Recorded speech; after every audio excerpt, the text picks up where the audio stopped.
그동안 미국 증시가 많이 올라왔습니다. S&P 500이 6,050까지 올라왔던 그런 상황이었기 때문에 증시가 과열이 되어 있던 그런 상황이었습니다. 지금 미국의 정부 부채가 36조 달러가 넘어가고 있는 그런 상황인데, 그거 이상으로 부채가 더 늘어나게 되고 더 악화가 된다면은 셀 아메리카 현상이 더 일어날 가능성도 있습니다. 그래서 증시가 더 떨어지고 좀 흔들리고.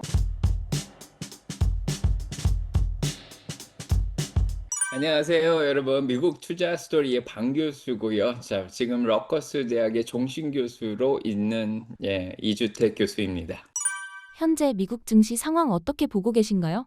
지금 일어난 이스라엘과 이란 간의 분쟁은요, 미국 증시에는 크게 영향을 미치진 않겠다, 이런 생각을 하고 있습니다. 외국에서의 전쟁이 미국 증시에는 보통 큰 영향을 미치지 않고요. 영향을 미치더라도 이제 한 2에서 한 6% 정도 굉장히 소폭으로 영향을 미치고요. 굉장히 짧은 기간 영향을 미칩니다. 물론 2022년에 우크라이나하고 러시아 전쟁이 터졌을 때도 그때도 증시가 많이 흔들렸지만 결국은 다 회복을 했고요. 그 이후에 일어난 작년에도 마찬가지죠. 이스라엘 이란 간에 좀 분쟁이 좀 있었는데 그때도 증시가 잠깐 흔들리고 결국은 회복을 했습니다. 그래서 미국의 본토가 직접적으로 공격을 받으면은 조금 크게 영향을 많이 받지만은 보통 이런 경우에는 이제 짧은 기간 동안에 일시적으로 풀백만 좀 일어나고, 그 다음에 증시가 거의 회복을 하는 모습을 여태까지는 보여주고 있습니다. 그래서 일단은 전쟁이 일어난 거에 대해서 굉장히 안타깝고, 이제 전 세계 평화가 계속 유지되길 바라긴 하지만은, 이런 게 미국 증시에는 사실은 크게 영향을 미치지는 않고요. 하지만 그동안 미국 증시가 많이 올라왔습니다. 그래서 S&P 500이 6,050까지 올라왔던 그런 상황이었기 때문에 증시가 어느 정도 조금 과열이 되어 있던 그런 상황이었습니다. 그래서 마침 이런 전쟁이 터지니까 이제 수익 실현을 할 수 있는 좋은 동기부여가 된 것 같고요. 그러다 보니까 사람들이 수익 실현을 하고 조금 빠져나가는 모습을 보여주고 있습니다. 하지만 지금 증시를 4월 달처럼 20%씩 이제 폭락장까지 이제 떨어뜨릴 만한 그런 이유가 될 것 같지는 않고요. 일시적으로 약간은 이제 과열기를 빼는 풀백이 조금 일어나고 있다. 자, 이런 생각이 좀 듭니다. 트럼프 관세 이슈에 의한 악재는 이제 다 끝난 걸까요? 아닙니다. 그 문제가 지금 이제 남아있는 상황인데요. 그 문제는 일단은 7월 9일 날 상호 관세가 지금 유예가 90일 정도 됐던 게 어떻게 결과로 이제 나오게 되는지, 그게 굉장히 중요해지는 그런 상황입니다. 그래서 아직은 7월 9일 날 어떤 결과가 나올지, 각국 간의 협상이, 무역 협상이 어떻게 결과가 나올지 아직 답이 정해지지 않았기 때문에 그런 불확실성으로 인해서 지금 증시가 사실은 정고점을 뚫고 6,150 이상으로도 올라갈 수 있는 그런 상황이었는데, 사실은 약간은 발목을 잡고 있는 그런 상황입니다. 그래서 트럼프의 관세가 지금 4월 2일 날 10%가 매겨진 상황이고요. 한 4월 7일 정도, 9일 정도인가요? 그때 이제 3개월 정도, 지금 90일 정도 연기를 한 그런 상황인데, 지금은 관세가 10%만 매겨져 있고, 그 다음에 중국에 대한 관세가 55%인데, 이제 중국이 10%를 매겼기 때문에 한 45% 정도가 매겨졌고요. 그래서 이런 상태에서 아직까지는 관세로 인한 효과가 크게 나오고 있지 않은 그런 상황이고요. 이미 회사들이라든지 소비자들은 관세 영향을 대비를 해가지고 미리 재고량이라든지 인벤토리도 확보를 한 상황이고, 개인들도 미리 약간 사재기를 통해서 물건들을 확보한 상황이기 때문에 아직은 관세 때문에 어떤 특정한 효과가 나오고 있지는 않은 상황입니다. 그래서 회사들도 아직까지는, 이제 소비자들도 어느 정도 소비 심리가 위축이 많이 된 그런 상황이기 때문에 지금 물건을 이제 더 사고 싶지 않죠. 그러다 보니까 회사들도 물가를 소비자들한테 전가시키기에는 좀 무리가 있는 그런 상황입니다.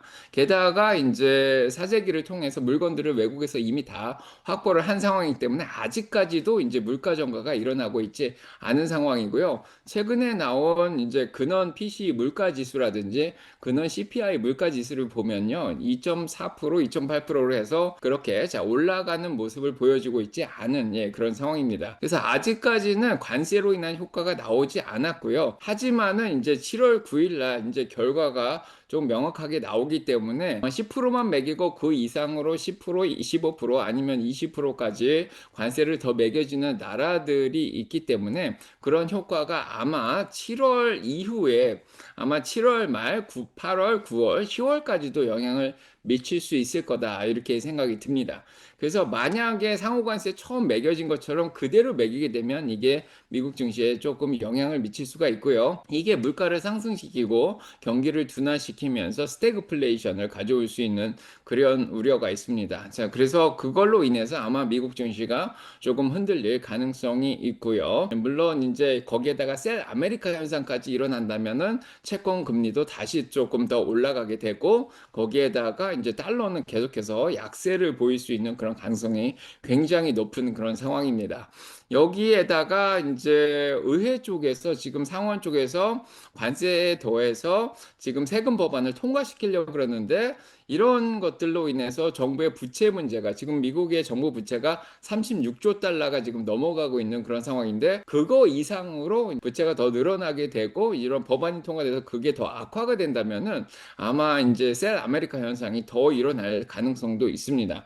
그래서 증시가 더 떨어지고 좀 흔들리고 그 다음에 이제 채권 금리도 더 올라가면서 채권 가격도 떨어지고 반대로 움직이죠. 그 다음에 이제 달러도 약세가 되는 이런 현상이 지속될 가능성이 있어서 3분기는 7, 8, 9월, 10월까지도 어떻게 보면 지금 약간은 대비를 해놔야 되는 그런 상황이 아닌가 이런 생각이 듭니다. 트럼프가 이전처럼 엄청난 관세를 다시 부과할 수도 있나요? 네, 지금 중국하고의 런던 협상 결과를 보면은 기존의 정책에서 크게 바뀐 게 없거든요. 그래서 중국에 대한 관세가 55%가 매겨졌습니다.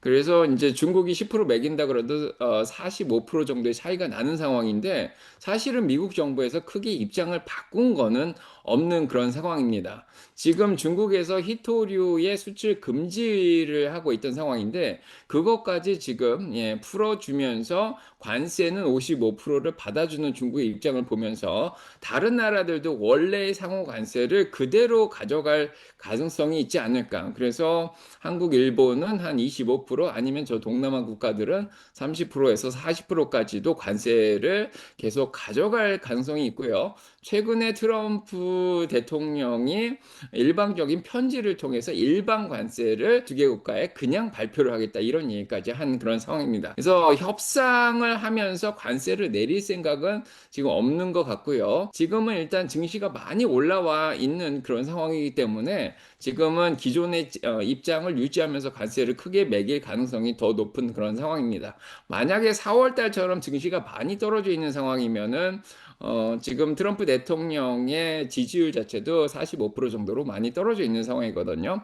증시까지 떨어져서 지지율이 더 떨어지게 되면은 본인도 굉장히 난처한 상황이 펼쳐지기 때문에 관세를 좀 유연하게 조정을 할 수도 있는데 지금은 증시도 많이 올라와 있는 상황이고요. 네, 그다음에 4월 달처럼 지지도가 막 30%까지 떨어지고 그런 상황도 아니기 때문에 지금은 좀 강하게 밀어붙일 가능성이 조금 있다 이런 생각이 듭니다.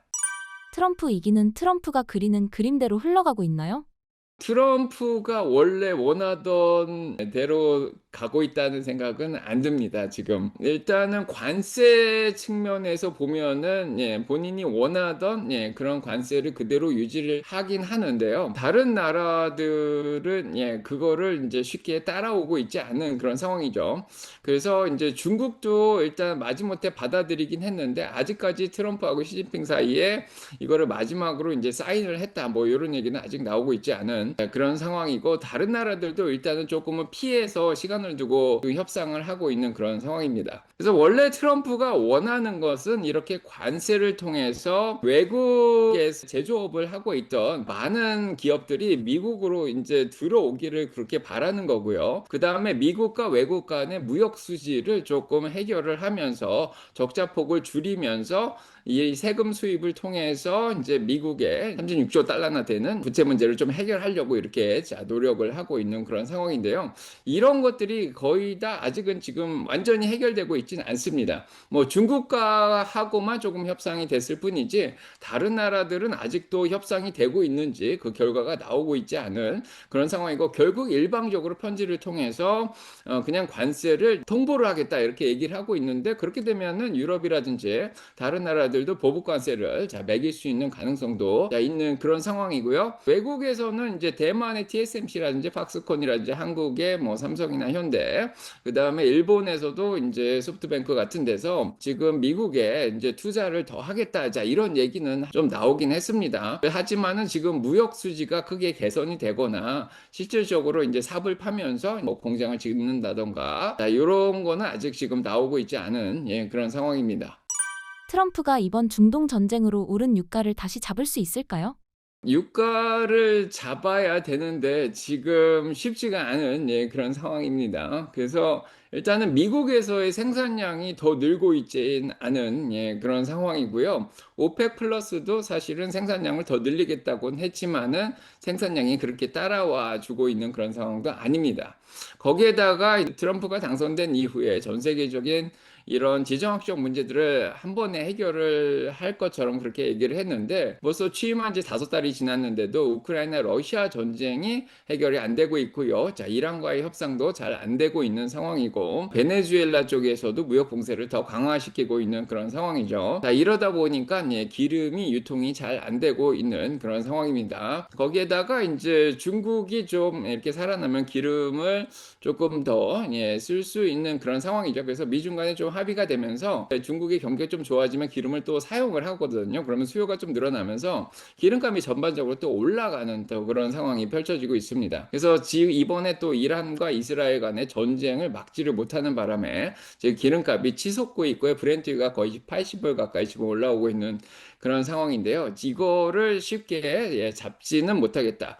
그래서 이제 전 세계적 이 지정학적 문제들이 다 해결이 되고, 그다음에 오펙 플러스에서 생산이 더 늘어나고, 그다음에 미국에서도 이제 생산이 더 늘어나고 이러면 잡힐 수 있는데, 일단 당장은 이런 게 잡히지 않고요. 오히려 인플레이션을 또 자극을 시켜가지고 미국의 금리를 더 올릴 수도 있는 그런 가능성이 지금 열려졌다, 이렇게 보시면 되겠습니다.